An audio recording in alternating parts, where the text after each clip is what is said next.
now, you might have heard about the scathing, escalating war of words between two former Rivers State governors, Rotimi Amaechi and, yes, Nyesom Wike.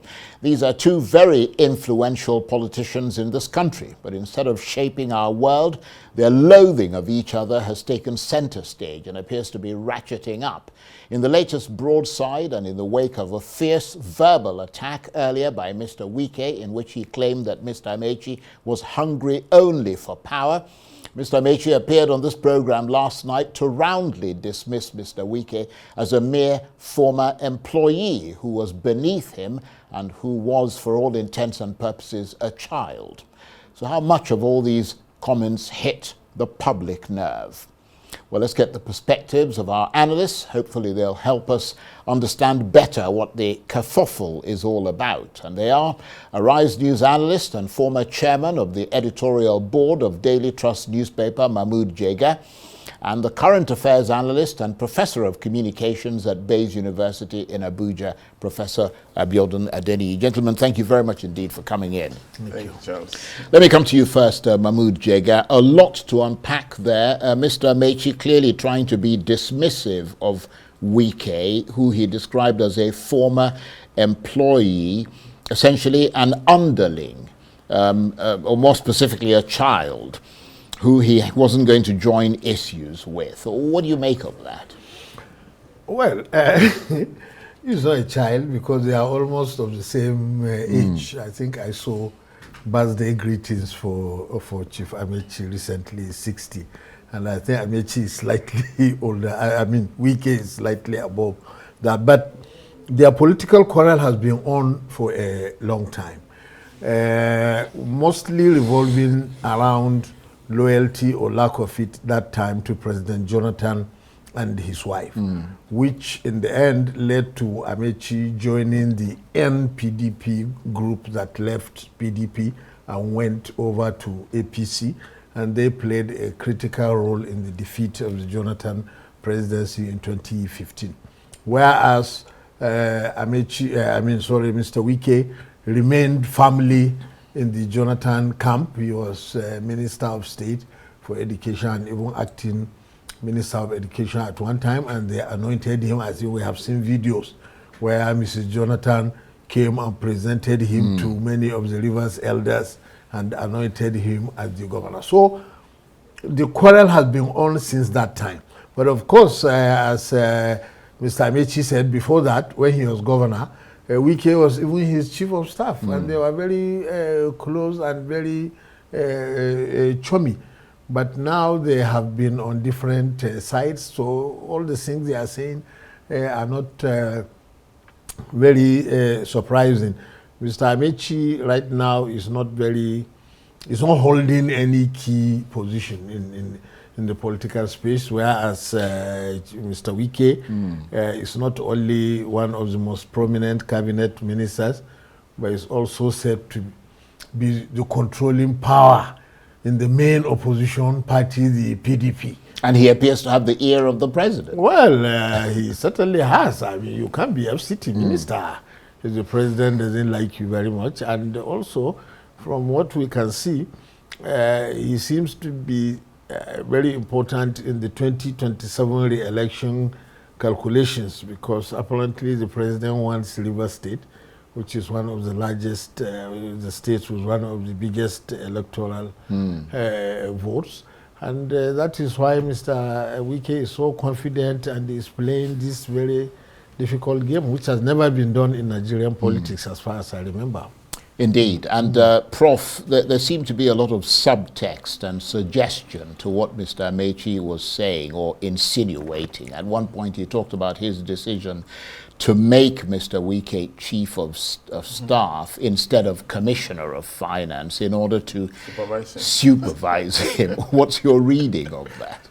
Well, first of all, Charles, I think here we have two strong political characters. You know, one of them very tempestuous, and the other one also very tempestuous. Yeah, anyway. I would argue they both are. Yeah, but slightly measured. Right. You know, slightly measured. Strong characters, you know, from a very prominent state, and when egos begin to clash, you are not going to expect anything less from what you are seeing now. And sometimes some other persons might actually go through the many things that Mahmoud described here and approach it differently. But here we're talking about, personalities, that can be very gung-ho, determined to achieve whatever they have set out to achieve. And I want to believe that we're going to see more of this. It's not going to end anytime soon, because we are presently on opposing sides.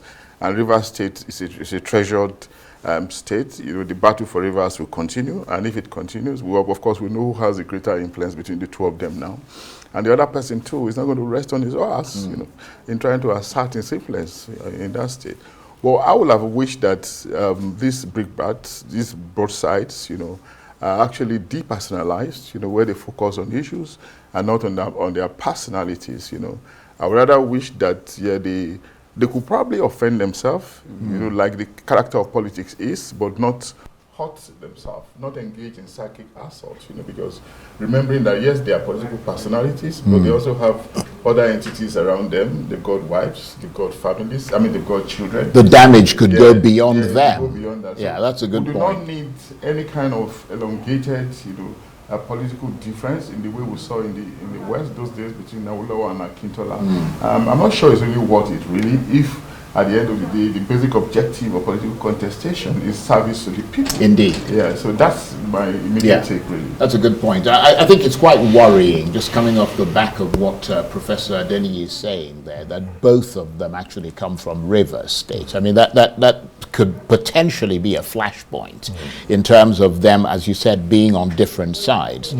I wonder, when you saw that him speaking yesterday, was the fact that throughout most of that interview, he pointedly refused to mention Wike by name, beyond just one side reference. Was that significant in your assessment? It is a way of sometimes trying to belittle the other part. Even Chief Olabode George, who was speaking this evening, initially he didn't want to mention the name of Mr. Wike, although in the end I think he had to when he couldn't avoid that. But in public communication, sometimes when you are trying to belittle the other person, you even refuse to mention his name and refer to him in third person or others. It is all part of the political gimmick. Yes, and Prof, was the fact that, I wonder what all this tells us about the character of these two very prominent politicians. You touched on it briefly when you talked about them. I would go beyond what you said and said they're additionally impetuous. but does it perhaps does it also give us a glimpse into the macro character of Nigerian politicians in general, if there's any such thing? No, Charles, but I appreciate your observation, but I don't think that's actually the case. It's not peculiar to Nigeria alone or even to Africa. The US is widely regarded as a bastion of democracy, which means that it should be an exemplar, even though it's not the best democracy in the world. And we see pockets of this also happening in that place. And we've seen in the last couple of years a certain Donald Trump, how he has been very entertaining with those kind of languages, those kind of words, how he badgers and batters opponents, even with words that you can ordinarily describe as dated and primitive. So in that regard, you will say that it is not necessarily Nigerian alone. But what we actually would want is to have, the reduction in this kind of tempestuous outburst, which rather borders on maybe hate or maybe gross dislike, or some differences that are absolutely irreconcilable. And it shouldn't be so. Remembering that, from what we know about our politicians, we have seen politicians in the past disagreeing like this and finding themselves in the same political camp eventually. So, but when you can actually get that done, if you are not too vociferous about the way you attack the other person. And that's why I was concerned about not hurting each other, not engaging in psychic assault, you know, because by the time you get down to those levels, personal attacks becomes so very difficult to forget, you know. Indeed. And that's why people should rather be measured, you know. And these are two very experienced people. They've made contributions to their states and even to the nation, as the case could be, given the very significant and influential positions they have held in the past, and they are probably still holding. And they are relatively young at 60. Both of them are relatively young. They still have great potentials, you know. So, but why should we have a situation where it appears as if they are fighting to finish, you know? And that could be very destructive. Remembering also, again, Charles, that these are mentors. They are people who appreciate them, you know, who see them as idols, you know, and are probably, you know, they ape them, you know, and if they see them degenerating like this, it could be very disappointing. Absolutely. But what do we do other than to continue to appeal to them? Absolutely. I mean, they're clearly two hugely ambitious people with enormous egos as well. But beyond Mr. Wike Mahmood, Mr. Amaechi also raised the question of what he said was the refusal or reluctance of the Electoral Commission, INEC, to register the new party being proposed by the opposition coalition, something he interpreted to mean that the Commission was working on behalf of the ruling APC party. He said that would never have happened when your brother, Atahiru Jega, was chairman of INEC because he was fiercely independent and incorruptible. Well, what do you make of that assertion? I must say that I don't know the reason why INEC has not started the process of registering new political parties. It is supposed to do that after every election cycle, and we hear that there are more than 100 applications for associations waiting to be registered as parties. Now, you see, when we go back to the Second Republic, a similar thing happened because major opposition parties came together and floated the PPP, what they called that time the Progressive People's Party. And really, if that party were registered by FEDECO, it would have given MPN a good run for its money. And for whatever reason, FEDECO refused to register PPP. Instead, it registered a small briefcase Nigeria Advance Party of Chief Tunji Braithwaite that time, and everybody saw it as an MPN maneuver, and they were even hoping probably that Chief Braithwaite, being from Lagos, could pinch some of Chief Awolowo's UPN votes. So it is inevitable that the present scenario will also give rise to similar accusations, and it is doubly unfortunate if it is APC, as is being alleged, that is stopping INEC from registering new political parties.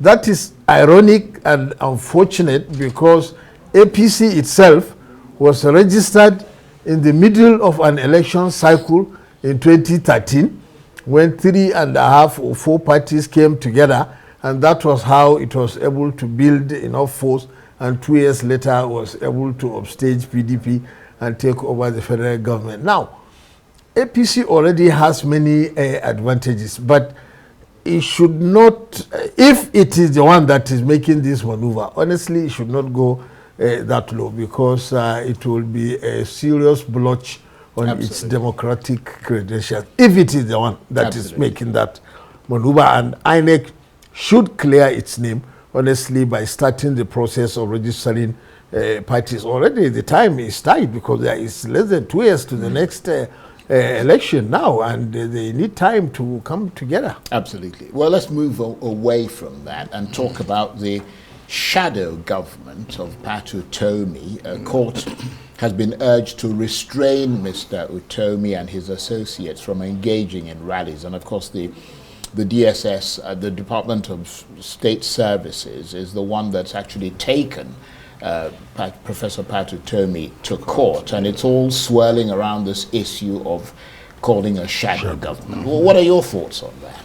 Well, I think Pat Utomi, of course, we know is a scholar, is a thinker. I'm not sure he was talking about shadow government in the way in which we understand it. He was probably just trying to be creative, you know, to be creative with words, you know, probably imagining a kind of arrangement where they'll be in a position to provide alternatives to government policies. A bit like the shadow government in the UK. Yeah, that's fine. But you see, before you have a shadow government, first of all, our democracy is presidential. It is not parliamentary like the UK, where the shadow government is actually operational. So the difference is still there. Before you can have an effective shadow government, there must be a ring of association around it, maybe registered association, formal association. But I'm not going to put Patitomi's own arrangement in that light.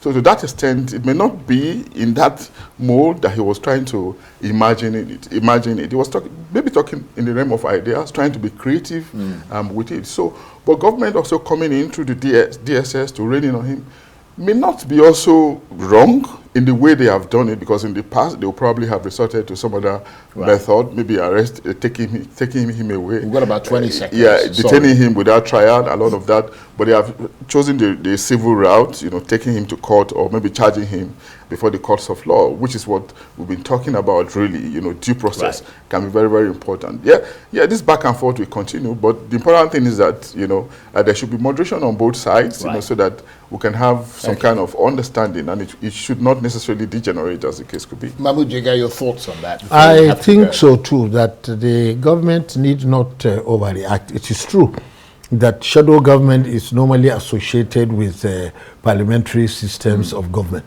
But really, if what it means, just like in parliamentary system, is okay, we take some of our party members, assign this one to agriculture, assign this one to defense, assign this one to security. It's not that he's going to govern the ministry. He has no control over it. But monitor it, offer alternatives to whatever policy and actions it is doing.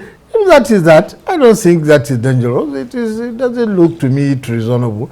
But it is okay. The courts will now decide. Yeah. Thank you very much indeed, gentlemen. As always, Mahmood Jega is the Arise News analyst, former chairman of the editorial board of Daily Trust newspaper, and Professor Abiodun Adeniyi is a current affairs analyst and professor of communications at Bayes University in Abuja. Thank you very much indeed. Thank you, my pleasure. That's it for this edition of Arise Prime Time. Join us again tomorrow. From me and the entire team here in Abuja, bye-bye, and thank you for watching.